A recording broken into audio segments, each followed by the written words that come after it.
Девочки, привет! Ну что, начинаю новое видео, новый влог.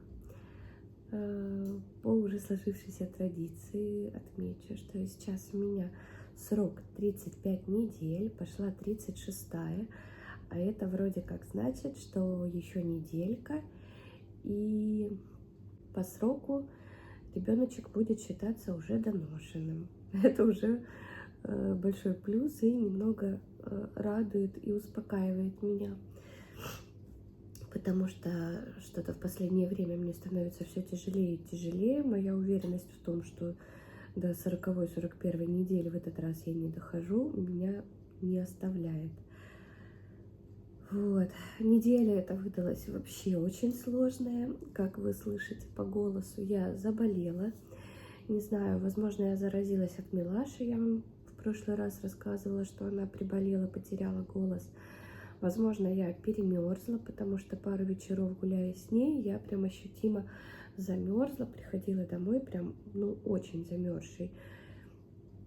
Вроде бы смотришь по температуре там 27-28 градусов, должно быть тепло. В общем, скорее всего, я грешу на переохлаждение.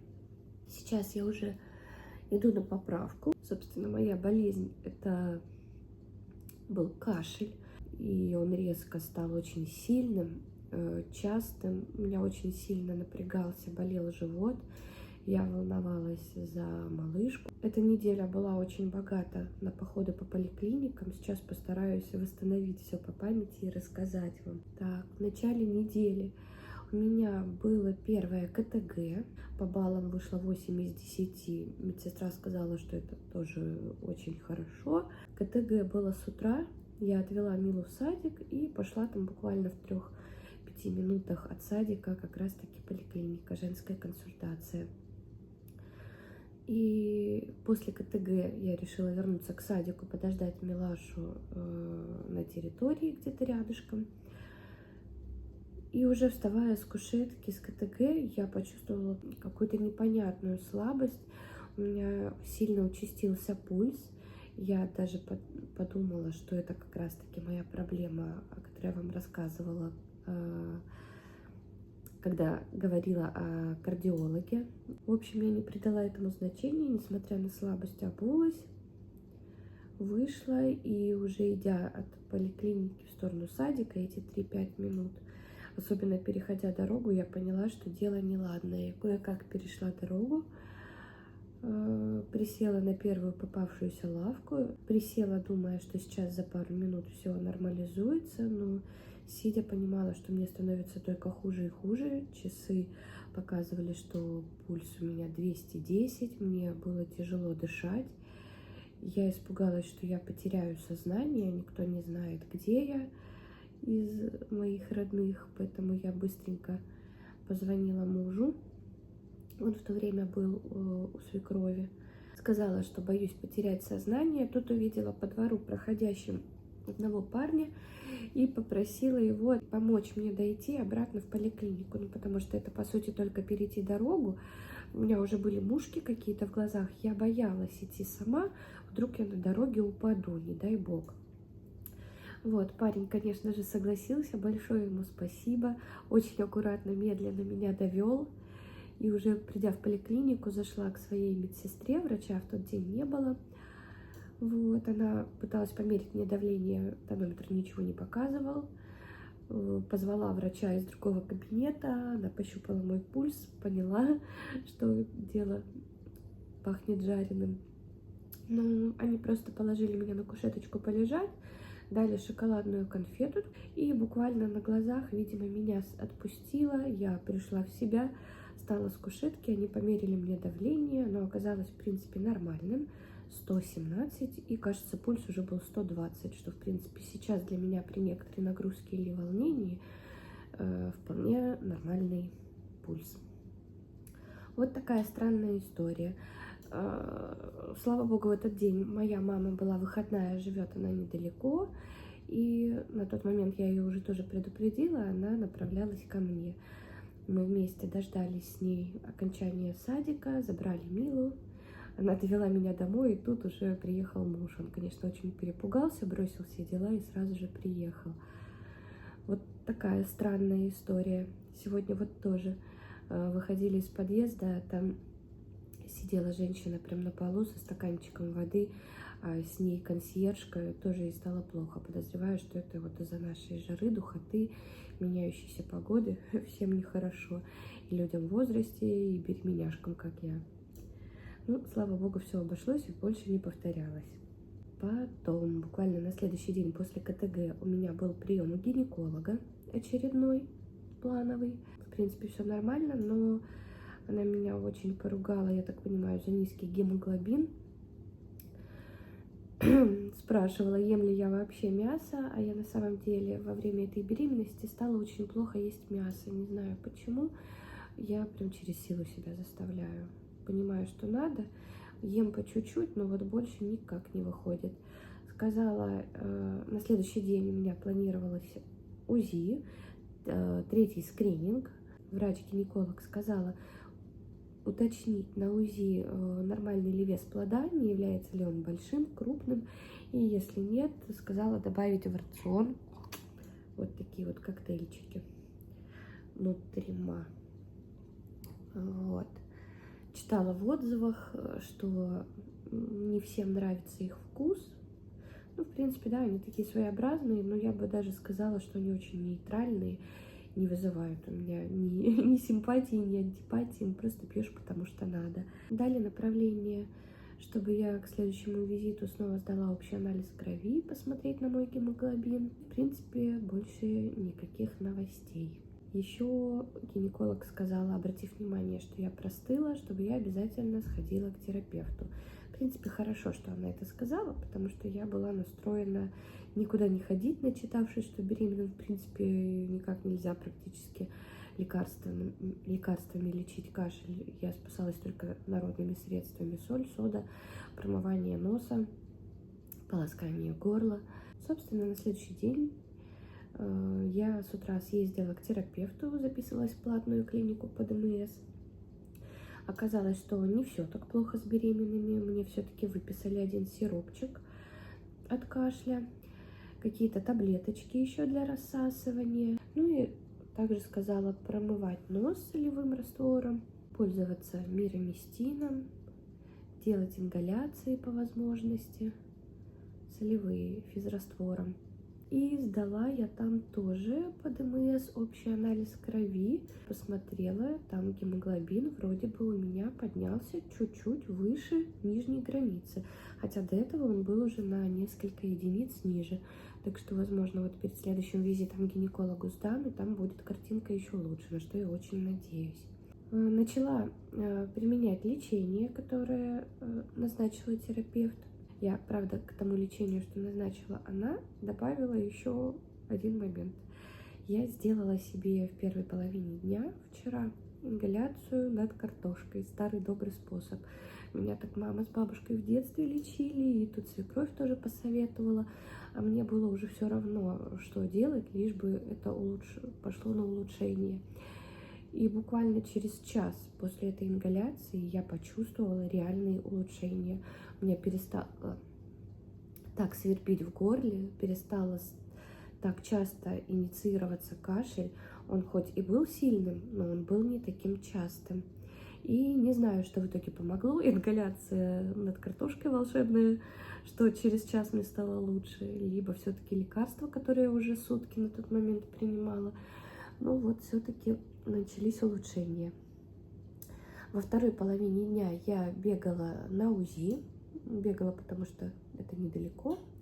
Туда можно пешочком добираться спокойненько за 20 минут. На УЗИ сказали, что все хорошо, все прекрасно. Вес плода, говорят, где-то 2400 плюс-минус 100 грамм. Положение уже она заняла правильное, то есть готова к появлению на свет. Ну и в принципе ничего другого интересного она мне не сказала. Ну, главное, что все хорошо, потому что из-за кашля я очень волновалась, как она там. В общем, рассказала вам все свои больничные истории этой недели. Надеюсь, следующая неделя будет поспокойнее. Теперь немного из покупок для себя в роддом и после рождения. Не помню, показывала ли вам. Вот такие носочки заказала, чтобы взять с собой новенькие, красивенькие в роддом. Вот такие симпатичные бежевые носочки. Это я брала прям целым набором. Первый раз взяла этой марки попробовать. На ощупь очень приятные, хлопковые. Надеюсь, понравится. Дальше халатик в роддом. В чем проблема была, когда я искала халат для роддома? Вот почти все 3/4 рукав. Но по нашей жаре я не думаю, что в роддоме будут прям хорошо. Во-первых, что там вообще с новорожденными будут работать с плиты. А если даже где-то и будут, то не думаю, что настолько хорошо, чтобы можно было находиться в трикотажном халате с такой длиной рукава. Для нас это что-то паранормальное в это время года. Поэтому искала с коротким рукавом.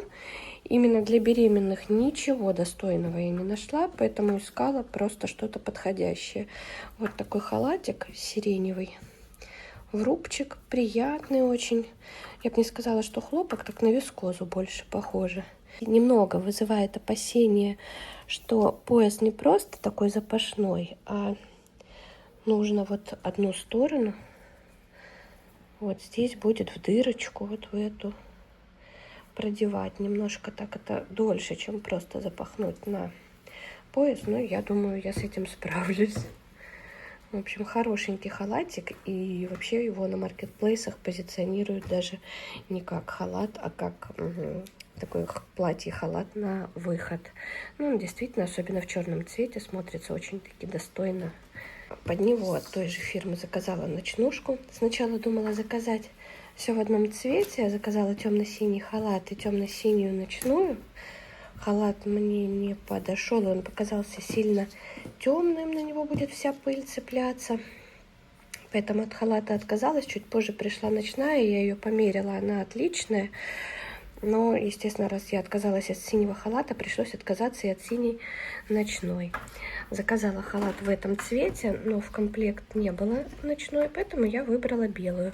Как видите, она тоже не предназначена вроде бы для беременных, для кормления, не специализированная.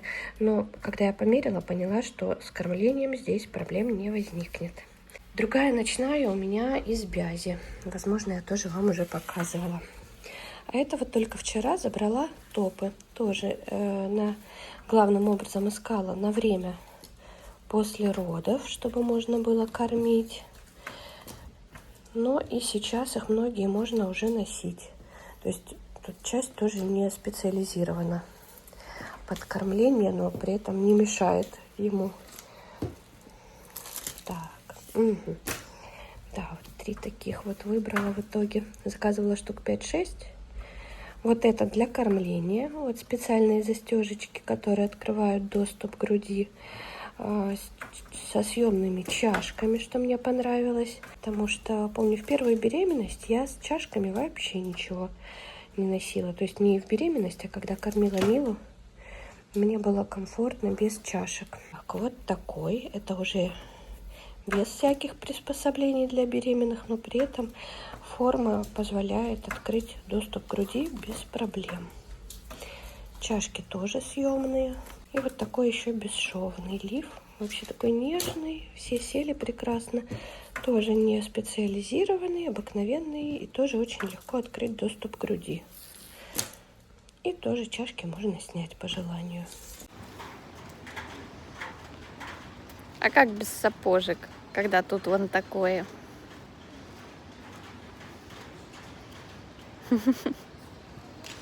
Как тут без сапожек обойдешься?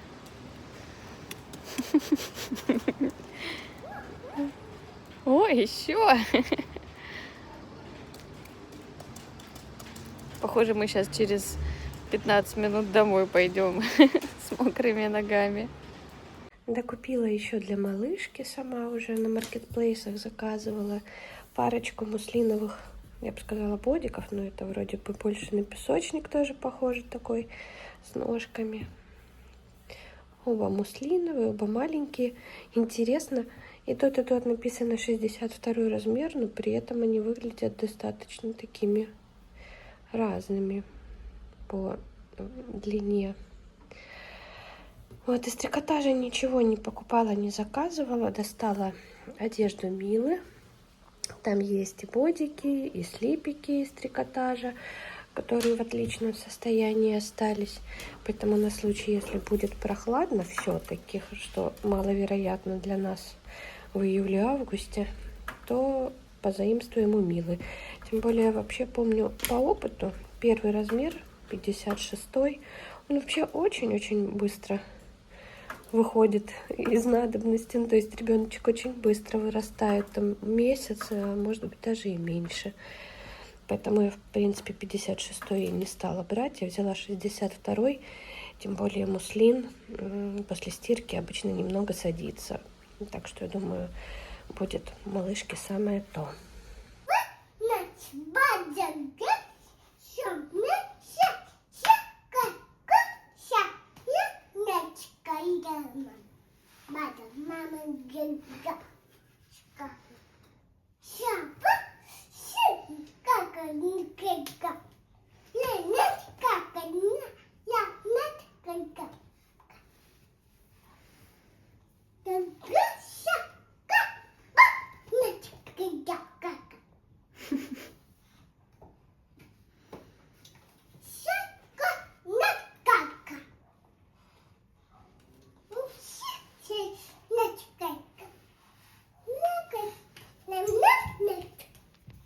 Решила сразу показать вам свои свежие покупочки книг. Это развивающие книжки для малышки. Началось все с того, что я не так давно заказала книгу для Милы, вот эту. Хоть мы ждем уже и второго ребенка, я решила все-таки заказать наборчик. Было просто так дешевле набором из 2 книг. Заказала 0 плюс и 1 плюс, еще запечатанные. Я решила, что это будет интересно. С Милой я такую литературу не смотрела, и мне кажется, что-то я могла упустить. Ты показываешь свой чупа-чупс, леденец? Да. Так его лучше видно. Иди вот сюда. Вот так. Да? Вот какой. А еще мы прошли адаптацию. Забирала на днях Милу из садика с площадки, и воспитательница сказала, что все, спокойно остаемся до 11. Мы же в группе короткого дня, она у нас до 11 часов. Спокойно остаемся до 11 и можем считать, что адаптацию мы завершили, мы прошли. В итоге, если посчитать, адаптация у нас заняла 3 полные недели рабочие и 2 было коротких. Одна из-за праздников, другая из-за погоды в первое время. В общем, по рабочим дням я посчитала, это 21 рабочий день.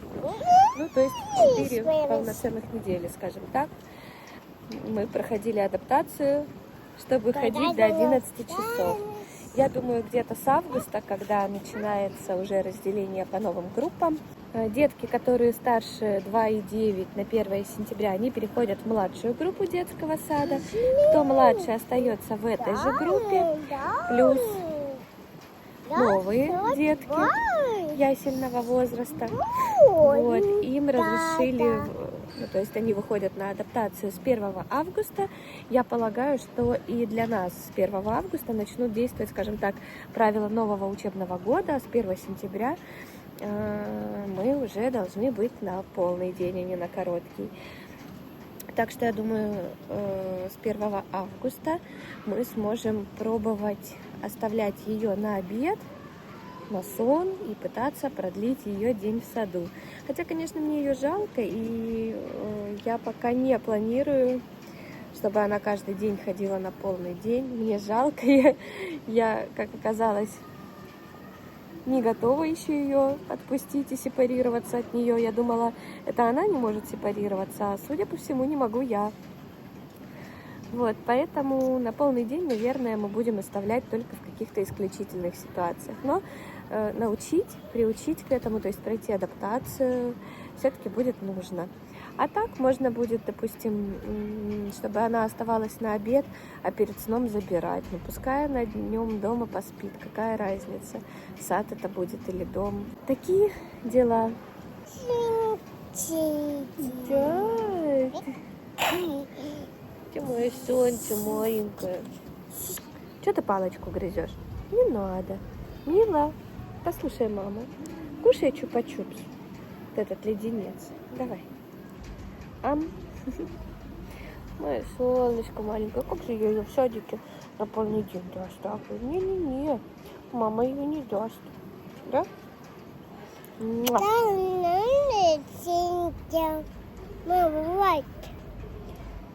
Мила дуркует. Вот делает специально так, как мама сказала не делать. Любит она делать наоборот. Мил, ну пожалуйста. Не надо. Утек он. Мама, тятя. Мы домой пойдем? Все, ребенок скомандовал, что мы идем домой, значит, мы идем домой. Так что всем пока-пока, до новых встреч. Милаш, ты скажешь пока? Пока-пока. Вот так. Всем пока-пока.